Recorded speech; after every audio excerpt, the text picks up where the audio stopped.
राज राई सुरु गर्नुहोला। सम्माननीय सभामुख महोदय, यो बोल्ने, सुन्ने, बुझ्ने अनि स्वीकार गर्ने, अस्वीकार गर्ने यो कुरा प्रक्रियागत ढङ्गबाट अगाडि बढ्छ। यहाँ प्रतिपक्षको काम सत्तापक्षलाई खबरदारी गर्ने, हामी एउटा गाडीको कोही गियर जस्तो, कोही एक्सेलरेटर जस्तो, कोही ब्रेक जस्तो एउटै सिस्टमका अङ्ग हौँ। तर आजको यो हाम्रो बहस पैरवी सुन्दाखेरि को चाहिँ हामी जान्ने होइन, कसले कसलाई धेरै आरोप लगाउन सक्ने भन्ने हिसाबबाट उद्धत भएको जस्तो देखियो। र यहाँ सत्तापक्षको तर्फबाट बोल्नुहुने माननीय गणेश पराजुलीज्यूले बोल्ने क्रममा भरौटे भन्ने शब्द पनि प्रयोग गर्नुभयो र यस्ता शब्दहरू आगामी दिनमा हामीले प्रयोग नगरेको राम्रो म सबैजनालाई यो अनुरोध गर्न चाहन्छु।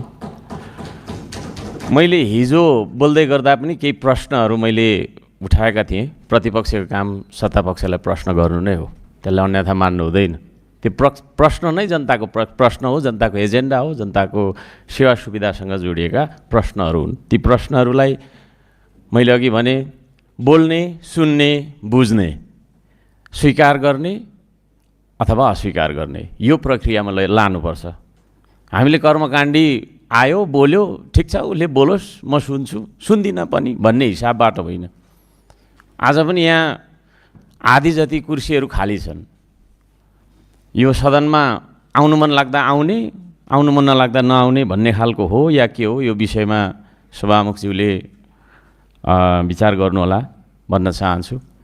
र हिजो मैले पढ्न नभ्याएका प्रश्नहरू, जनताका प्रश्नहरू म आज पुनः निरन्तर गर्न चाहन्छु। यो सरकारको प्रधानमन्त्री छ कि छैन? छ भने प्रधानमन्त्रीले सदनलाई सम्बोधन गर्नुपर्छ कि पर्दैन?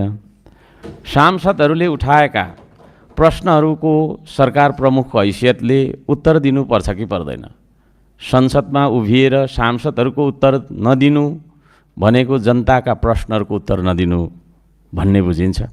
जनताका प्रश्नको उत्तर दिन नसक्नु भनेको अयोग्यता र असक्षमताको नमुना हो।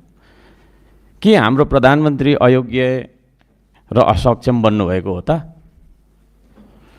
जनता सरकारदेखि नै असुरक्षित महसुस गरिरहेका छन्। यो बेला जनता सरकारसँग डराएर बाँच्नुपर्ने हो। यही हो त लोकतन्त्र। जनताको जीवधनको सुरक्षा गर्न नसक्ने, सीमा रक्षा गर्न नसक्ने सरकारलाई कसरी सफल सरकार भन्न सकिन्छ? सीमावर्ती क्षेत्रमा छिमेकी मुलुकले गरिरहेको निर्माण कार्य नेपाल सरकारलाई सोधेर गरिरहेको हो या आफू खुसी निर्माण गरिरहेको हो? उदाहरण हामी महाकाली नदीको पारिपट्टिको तटमा भइरहेको निर्माणलाई हामी देख्न सक्छौँ। सरकार किन मुखदर्शक बनेको छ? यसको उत्तर सरकारले सदनलाई अथवा पत्रकार सम्मेलन गरेर जनतालाई दिएको राम्रो। बोल्न नसक्ने भगवानका मन्दिरहरू, गुम्बा, गिर्जाघर र विद्यालयहरू भत्काउनुको कारण के हो? कि यो सरकार निर्जीव सरकार हो जो जीवित जनताका जीवन्त आस्था, मान्यता, संस्कार र संस्कृतिलाई मेटाउन कसम खाएर आएको छ? सरकारले जताततै भत्काएको, तोडेको, फोडेको मात्रै देख्दा जनता आतङ्कित छन्। आज लगानीकर्ता, व्यवसायी निरुत्साहित छन्। व्यवसायीहरूमा आतङ्क फैलिएको छ। देशको अर्थतन्त्र समाप्त गर्ने सरकारी योजना हो कि के हो यो? युवाहरूलाई स्वदेशमै राख्ने भाषणले चुनाव जितेका सरकारको रोजगारी सम्बन्धी के छ त योजना? डोजर आए छाती थाप्ने बाचा, बाचाले चुनाव जितेकाहरूलाई बाचा पुरा नगरेको आरोपमा मुद्दा लाग्छ कि लाग्दैन? हामीले गरेका चुनाव ताका गरेका प्रतिबद्धताहरू पुरा नगर्दा हामी सबैलाई मुद्दा लाग्नुपर्छ कि पर्दैन? हाम्रो नैतिक धरातल कति बलियो छ? नैतिक धरातलमा हामी उभिन्छौँ या उभिँदैनौँ? समन्वय, सहकार्य र सन्तुलन गुमाएर सरकारले शान्ति सुव्यवस्था कायम गर्न सकेको छैन। देशैभरि जनता आक्रोशित र आन्दोलित छन्। आज आत्महत्या गर्ने सम्मको बाध्यता सरकारले निम्त्याएको छ।